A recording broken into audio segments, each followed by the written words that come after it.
Hey everyone, in today's video, we will be learning how to withdraw money from Tapswap and link it to your Ton wallet in 2025. Let's get started. First, open up the Telegram app on your phone. Now go ahead and search for Tapswap in the search bar and select it from the drop-down menu.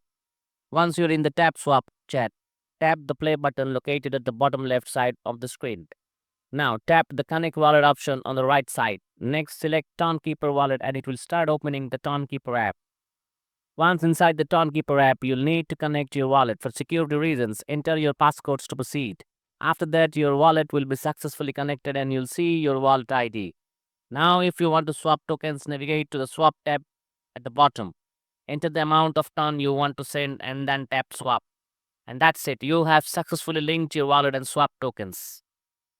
Thanks for watching. Don't forget to like, comment and subscribe for more video like this. I'll see you in the next one with the fresh content.